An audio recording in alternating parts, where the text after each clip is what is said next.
అనకాపల్లి జిల్లాలో కొలువై ఉన్న నూకాలమ్మ తల్లి అమ్మవారి దర్శనానికి వెళ్దామా? అమ్మవారి దర్శనం అయితే చాలా బాగా జరిగింది. ఫ్రీ లైన్‌లో రాకుండా టికెట్ తీసుకొని రావడం వల్ల మంచిదయిందనమాట. అమ్మవారి దగ్గర వరకు వెళ్ళి అమ్మవారి దర్శనం అయితే చేసుకోగలిగాము. అమ్మవారిని చూడండి నిండుగా ఎంత బాగున్నారో, చూసే కొద్దీ చూడాలనిపించే ఆ అమ్మవారి రూపం ఎవరు వద్దనుకుంటారు చెప్పండి. ఖచ్చితంగా దర్శనం చేసుకొని వెళ్తారు. ఎక్కడెక్కడి నుంచో ఇక్కడికి వచ్చి అమ్మవారి దర్శనం చేసుకుంటారు. అది కాక ఈ అమ్మవారి గుడి ఈ మధ్య రీసెంట్‌గానే కొత్తగా కట్టించారనమాట.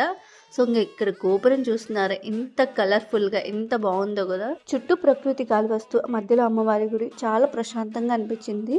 ఇంకా దర్శనం అయిపోయి బయటకొచ్చిన తర్వాత బయటైతే చాలా షాప్స్ అయితే ఉన్నాయన్నమాట.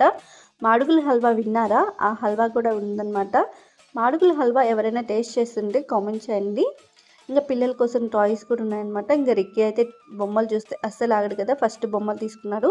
ఇంకా ఇక్కడ బయటకొస్తే మనకి పోతురాజు స్వామి వారు ఉంటారు. ఇంకా అక్కడ కూడా దండం పెట్టేసుకున్నాము. సో, అక్కడైతే చిన్నదనమాట. సో, ఎక్కువ మంది వెళ్ళడానికి అవ్వదనమాట ఒకేసారి. కొంతమంది ఒకసారి, కొంతమంది ఒకసారి అలా వెళ్ళేసి ఇంక ఎవరి దర్శనం అయిపోతే వాళ్ళు వెళ్ళిపోవడమే అనమాట. సో, ఇంక ఇక్కడ కూడా దండం పెట్టేసుకొని ఇంకా బయటకైతే వచ్చేసామన్నమాట.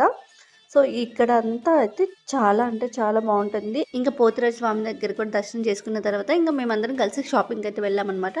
బ్యాంగిల్స్ అయితే తీసుకున్నాము. ఎక్కువ షాపింగ్ ఏం లేదండి. సో, ఎక్కడికైనా వెళ్ళినప్పుడు ఏదైనా తీసుకుంటే అది గుర్తుగా ఉంటుందనుకుంటాం కదా! సో, అలాగే అనమాట. సో, బ్యాంగిల్స్ అయితే తీసుకున్నాము. రీజనబుల్ ప్రైసే. ఎక్కువ మన సైడ్ ఎలా ఉంటాయో అక్కడ కూడా అలాగే అనమాట. సో, ఇక్కడ అమ్మవారి ఊరేగింపు అయితే చేస్తారు కదా! ఆ ఊరేగింపుది రథం అయితే పెట్టారనమాట అమ్మవారిది.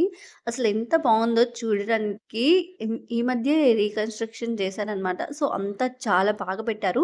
అమ్మవారి రకరకాల రూపాలన్నీ ఇలా మండపం చుట్టూ అయితే పెట్టారనమాట. అసలు చూస్తుంటే 2 కళ్ళు సరిపోవు. అంత బావుంది. సో, అమ్మవారు అలాగే పోతురాజు స్వామి చూడండి ఎంత ముచ్చటగా ఎంత బావున్నారో రథం పైన. ఇక్కడ అమ్మవారి గుడి దగ్గర నెల రోజులు చేస్తారు. చాలామంది వచ్చి అమ్మవారికి పొంగలు, సార అన్నీ సమర్పించుకుంటూ ఉంటారనమాట. మీలో ఎంతమంది వైజాగ్‌లో ఉండి కూడా అమ్మవారిని దర్శించుకోలేదో కామెంట్ చేయండి. ఇంక మేము దర్శనంకెళ్ళి బయటకొచ్చేసరికి క్యూ లైన్ చూడండి ఎంత పెద్దగా ఉందో. చాలామంది వచ్చేసారు. మేము ఎర్లీ మార్నింగ్ వెళ్ళి దర్శనం చేసుకోవడం వల్ల చాలా మంచిదయిపోయింది. వీడియోస్ అయితే చాలా లేట్ అయిపోయాయి నాకు తెలుస్తుంది.